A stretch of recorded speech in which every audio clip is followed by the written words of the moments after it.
ترجمۃ القرآن چھٹی جماعت کے لیے۔ بسم اللہ الرحمن الرحیم۔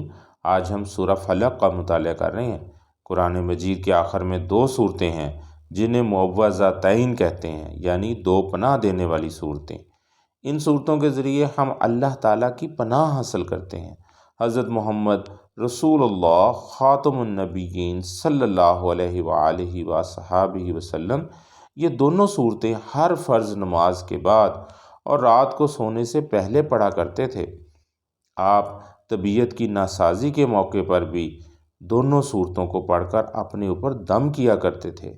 سورہ فلق اور سورہ ناس کا مرکزی خیال اللہ تعالیٰ کے رب ہونے کا اعلان اور نقصان دہ چیزوں سے پناہ مانگنے کا طریقہ سکھانا ہے۔ یہ دونوں صورتیں جادو، شیطان، جنات اور ہر قسم کی برائیوں سے بچنے کے لیے بہت اہم ہیں۔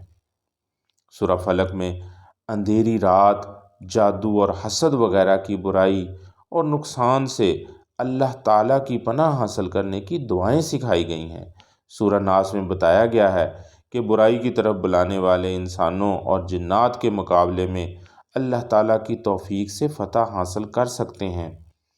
ہر مومن کا یہ عقیدہ ہے کہ دنیا اور آخرت کا ہر نفع نقصان اللہ تعالیٰ کے ہاتھ میں ہے۔ اس کی مرضی کے بغیر کوئی کسی کو ایک ذرہ کے برابر بھی فائدہ یا نقصان نہیں پہنچا سکتا۔ اس لیے دنیا اور آخرت کی تمام آفات سے محفوظ رہنے کا اصل ذریعہ ایک ہی ہے، وہ یہ کہ انسان اپنے آپ کو اللہ تعالیٰ کی پناہ میں دے دے اور اپنی دعاؤں سے اس کی پناہ کے حصول کی کوشش کرے۔ معوذتین میں دنیا اور آخرت کی تمام آفات سے بچنے کے لیے اللہ تعالیٰ کی پناہ مانگی گئی ہے۔ ان دونوں صورتوں کا مطالعہ کرنے سے ہمیں معلوم ہوتا ہے کہ سب سے بڑی طاقت اللہ تعالیٰ کی ہے۔ اگر ہم دنیاوی نقصان سے بچنا چاہتے ہیں تو ہمیں اللہ تعالیٰ سے دعا کرنی چاہیے کہ وہ ہمیں اپنی رحمت کے آغوش میں لے کر ہماری حفاظت فرمائے۔ نبی کریم صلی اللہ علیہ وآلہ وسلم نے فرمایا، جو شخص ہر صبح اور ہر شام 3 مرتبہ سورہ اخلاص اور معوذتین یعنی سورہ فلق اور سورہ ناس پڑھ لے تو یہ صورتیں ہر شر کے مقابلے میں اس کے لیے کافی ہو جائیں گی۔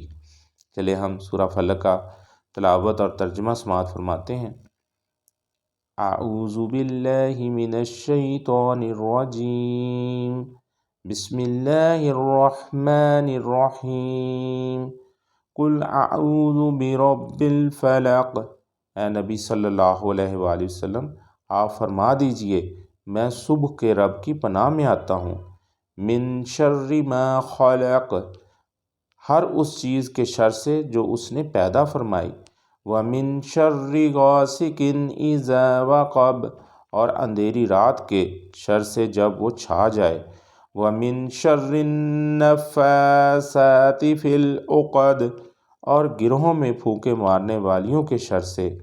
ومن شر حاسد اذا حسد، اور حسد کرنے والے کے شر سے جب وہ حسد کرنے لگے۔